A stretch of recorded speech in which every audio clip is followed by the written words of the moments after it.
Shalom Abracha, que le bon Dieu vous protège, vous donne la santé, la joie, la prospérité. Mes amis,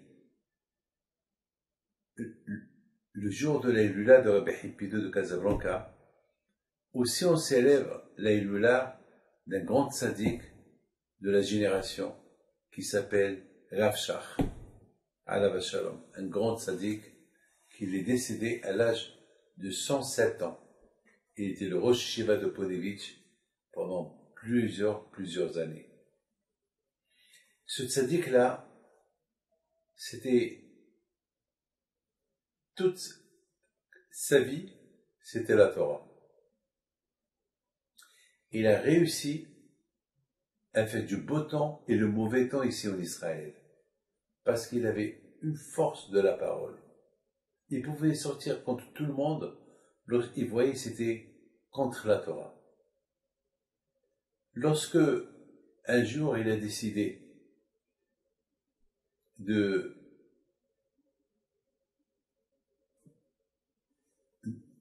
créer un groupe politique, un groupe religieux, il a fait une très grande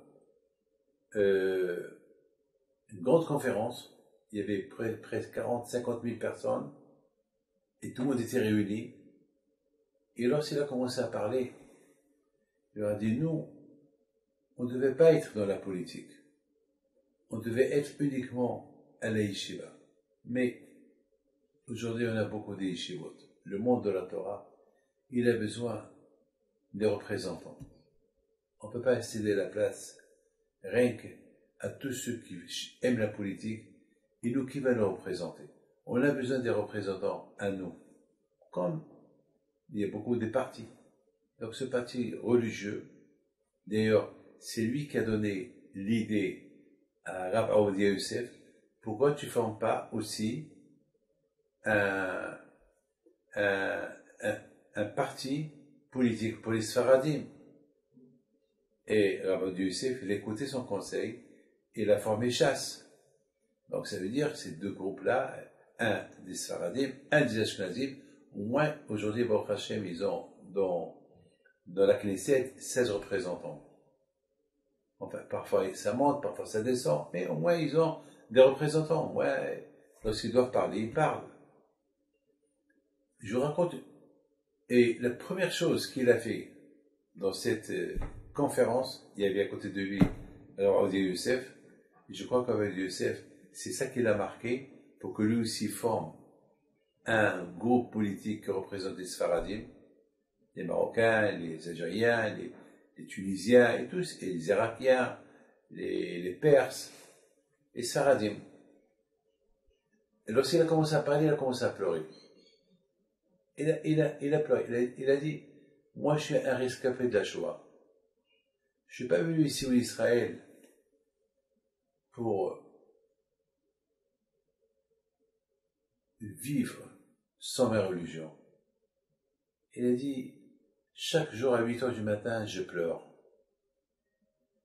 Et si vous voulez savoir pourquoi chaque jour du matin je pleure, parce qu'il y a presque 1 million d'enfants qui rentrent, qui vont dans les écoles, ils ne savent même pas que s'il y a un Hachem qu'il existe ou pas. Il ne faut même pas Shema Israël. Ils ne savent pas, il n'y a pas de religion, il n'y a rien du tout. Donc, au moins, sauf qu'il peut, si on peut sauver quelque chose. Il était le représentant de toutes les chivotes de Eretz Israël. Il a mené sa tâche jusqu'à sa dernière minute. Lorsqu'il était vieux, et ils étaient obligés de lui faire un trou dans sa gorge pour l'alimenter, une fois il a commencé à pleurer. Et quelques temps plus tard, lorsque ils lui ont enlevé de la gorge la sonde, et puis ils ont commencé à lui donner un liquide à travers les veines, ils lui ont posé la question, on t'a vu beaucoup des fois pleurer, et même maintenant tu vois pleurer, pourquoi tu pleures? Il dit, je pleure à mon âge, on me fait manger avec des sondes, je ne peux pas faire la bracha. Parce qu'on ne peut pas faire la bracha uniquement si on voit ce qu'on boit. Je bois de l'eau, alors je fais la bracha pour l'eau. Mais lorsqu'on nous met une sonde, alors, du liquide qui passe par une sonde et passe pas par la bouche, il n'y a pas de bracha. Regardez combien ce tzaddik-là, il aimait la Torah, il était attaché à Kadosh Baruch Hu. Chaque année, à la mémoire de sa mère, il pleurait. Il pleurait. Ils lui ont dit, mais Rabbi, mais ça fait 100 ans que votre maman est décédée. Non, pas 100, excusez-moi. Je sais pas, 70 ans. Je peux pas vous dire quand ça s'est passé cette histoire, mais ça fait des années que ta maman, et vous êtes vieux, pourquoi vous pleurez? Il dit, ben, si c'était pas ma mère, eh ben, je serais pas là. Je serais pas ce que je suis aujourd'hui. Et il aurait dit, lorsque j'étais jeune, on était très pauvre. Mon père, il est mort. Et maman, elle devait nous prendre à l'école, mais on était tellement pauvres que parfois, il neigeait tellement fort qu'elle n'avait pas des manteaux pour tous ses enfants. Et qu'est-ce qu'elle faisait? Elle faisait les allers-retours. Elle prend un enfant avec le manteau, elle retourne à la maison, elle reprend un autre avec le manteau. Ça veut dire qu'elle faisait 7 fois aller-retour, 14 fois. Elle faisait tout ce chemin-là sur la neige, uniquement pour que ses enfants ils étudient la Torah.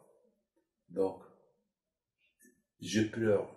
Chaque jour, je vois, chaque jour de son anniversaire, je vois ce qu'elle a fait pour moi. Et je me dis, si c'était pas elle, elle me manque beaucoup. Si c'était pas elle, ben je serais pas là aujourd'hui. Je serais pas ce que j'étais. L'une des belles histoires que j'adore, que j'aime, et je l'adore, c'est l'histoire que je vais vous raconter. C'est une fois, il était chez son rabbin. Il s'appelle le Grise, à la Shalom, qu'il habitait à Jérusalem. Son rabbin était très vieux.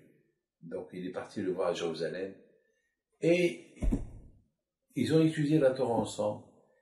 Et le Grise, il lui a tellement expliqué bien la Torah que lorsqu'il est descendu, il était en train de danser tout seul.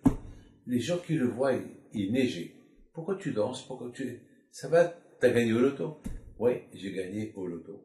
J'ai gagné un hidouche de Torah. J'ai gagné une idée de Torah comme de la façon comme il me l'a expliqué mon rabbin. Ça veut dire que la Torah pour lui c'était un gros lot. Et une fois il devait faire la paix entre un couple. Il devait faire la paix entre un couple. Vous imaginez mes amis?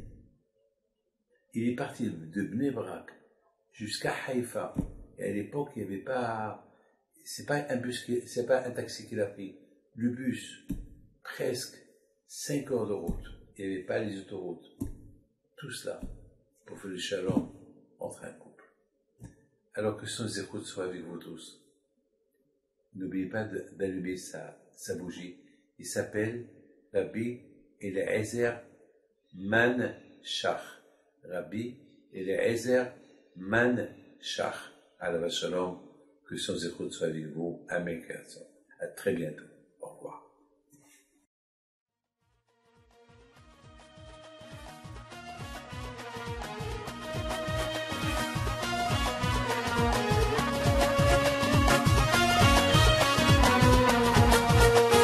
نوضوا يا ناس صغرتوا على ربيع حي بنتو وقف لنا زي خوتو يا وز خوتو